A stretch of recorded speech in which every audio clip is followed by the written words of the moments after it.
Governments at all levels have been called upon to take necessary action in making sure that avoidable circumstances like that of Reverend Sister Henrietta Aloha is averted. As well not to forget sacrifices made by true compatriots as such will encourage others to emulate countless sacrifice taken by such persons. Ndidi Oje reports. So today, we are part of history. Archbishop Alfred Adewale Martins of the Catholic Archdiocese of Lagos has appealed to government and other relevant authorities to ensure that the incident that led to the death of Reverend Sister Henrietta is not allowed to happen again in the country. Adewale was speaking today at the one-year anniversary mass held at Mary the Queen Catholic Church, Benin, the state capital, in honor of the Reverend Sister who died trying to save pupils caught in Lagos explosion about a year ago. Well, certainly there were elements of carelessness in the way things happened. We have seen the video clip that was done by the BBC showing or trying to show that there were some negligences which were responsible for it. And so we are hoping that the committee that the Lagos state government also set up will be able to come out with clearer indications, taking in view what the BBC has said. If they take those in view, then we'll be able to know a full-blown explanation of what has happened. But certainly there are indications, as I said, and as BBC has shown us, that there are negligences there, which we hope will be addressed, and therefore in such a way that such a thing will not occur again anywhere in our country. The one-year anniversary afforded the family of the late Reverend Sister and the Congregation of Sisters of the Sacred Heart of Jesus a body Sister Henrietta belonged before her death to immortalize her by launching the Sister Henrietta Aloha Endowment Fund for indigent children. Well, just as we all know what happened in Lagos on March 15, 2020, Sister laid down her life to save her students. So we want to continue to celebrate that memory of her, celebrating her excellence over mediocrity which her death has promoted. So to continue to keep that memory alive, we, the Sisters of the Sacred Heart of Jesus, decided to start this foundation in her honor, because it is not easy for somebody to take such huge sacrifice of dying for others, which Sister did. Precisely, that is our plan, that on a yearly basis we will organize a lecture and raise funds to continue to help indigent children, because that is her dream. Sister, when she was alive, loved children, and she wished that they have good education. Of course, the family has been missing her since she died, because she played a vital role as one who could calm nerves, even when things were looking so difficult. I mean, her presence always, the way she played with children around her, each time she comes around the home, we are missing all of that. The good advice we used to enjoy from her. Well, God knows best, so we continue to rely on our faith, hoping that she's resting in peace. It's a form of consolation, knowing that she lives on in the hearts of people, and there are landmarks put in place to celebrate her every day. Because in all fairness, what she did, you find that in 1 in a million. Like everybody has said, she could have left that place, but she stayed back to ensure everybody was safe. So doing this really consoles the family in some way. Of course, nothing brings her back, but this is some consolation. Life is very transient. We're here today, and the next day we may not be here. So we have to make the most of every opportunity we have, like Sister did. You know, like they say, if you use life well, you have only one go at it, and if you make a good use of it, you don't need a second one. So life is, we're here today, and tomorrow we don't know how it will be. Sister Henrietta has been a member of our family. She showed our love, caring, and that caring is what she took into eternity. For somebody to sacrifice her life for others is more than love. And that is why anything involving Sister Henrietta, my family members and myself will be involved. And I believe this foundation will make more things to happen for her because she has paid the price for most of the children to come. The establishment of this scheme is to honor the memory of the late Reverend Sister to continue the good work of helping children grow into the kind of adult Sister Henrietta devoted herself to while she lived. Ndidi Ujie, Vos Tv. The governor of Edo State, Godwin Obaseki, along with his deputy, have today received their first dose of the COVID-19 vaccine. The event, which took place at the government house in Benin, the state capital, saw a high level of acceptance. The Edo State Governor, Mr. Godwin Obaseki, alongside his deputy, Right Honorable Philip Shaibu, with their wives, today received the COVID-19 vaccine in Benin City. The ceremony, which was flagged off at the government house, witnessed positive acceptance as several frontline workers, especially those in the health sector, presented themselves for vaccination.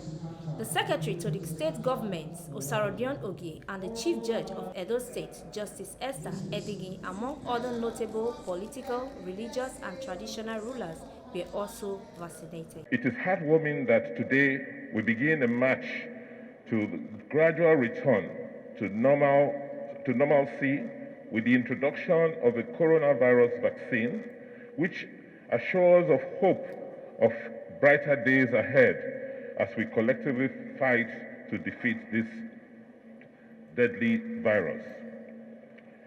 It is therefore indeed with great pleasure that I formally flag off the COVID-19 vaccination exercise in Edo State by taking the first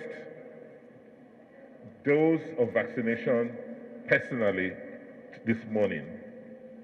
As at this morning, when I was coming into Benin from Lagos, I received no less than 10 messages advising that I should not take this vaccine, that it wasn't safe, and some of these messages came from abroad, and that there are so many countries where this particular vaccine has been put on hold and it's been checked and tested.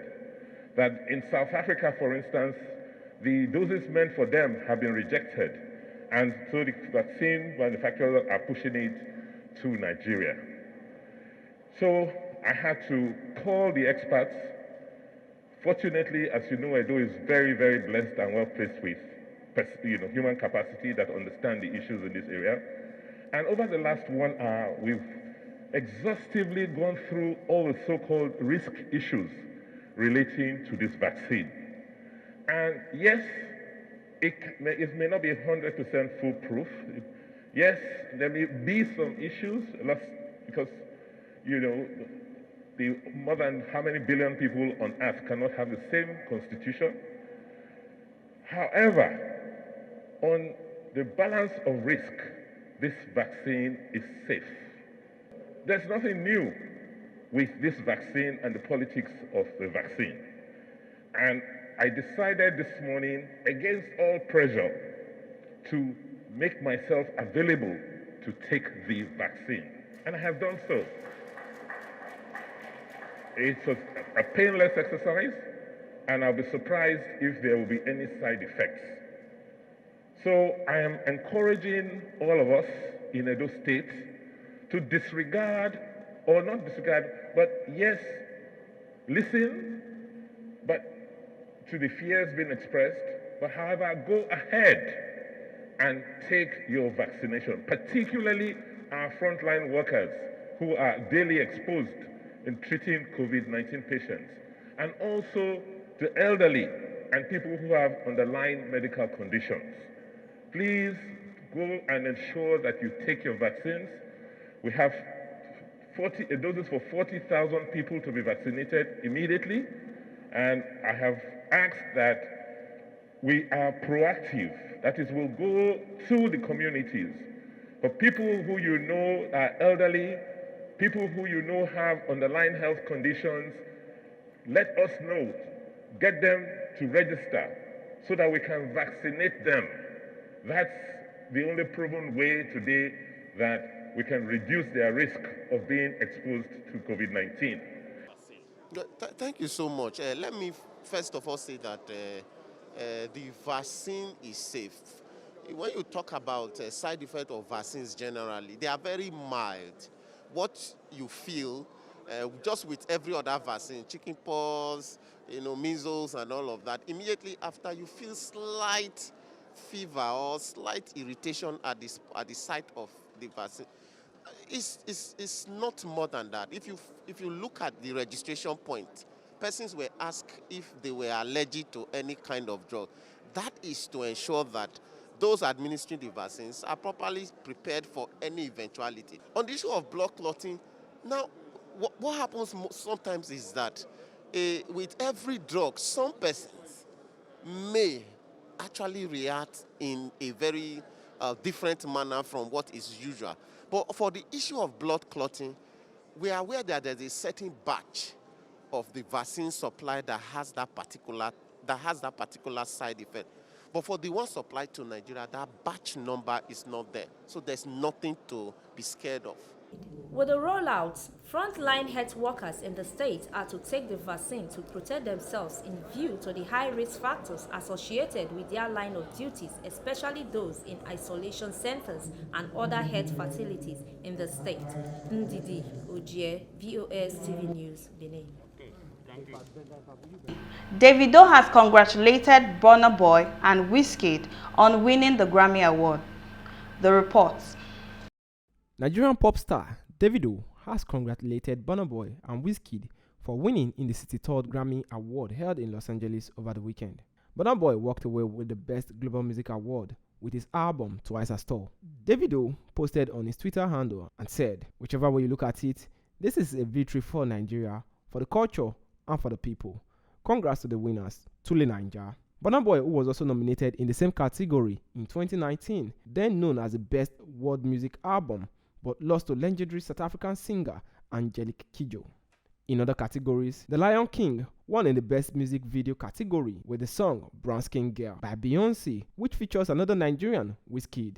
Some of the biggest winners on the night are Beyonce with Female Artist of the Year, American rapper Megan Thee Stallion with Best New Artist of the Year, Nas, an American rapper with Best Rap Album of the Year with King Disease. Nosahari Iguma, VOS Entertainment News. Nosahari Iguma, VOS TV News.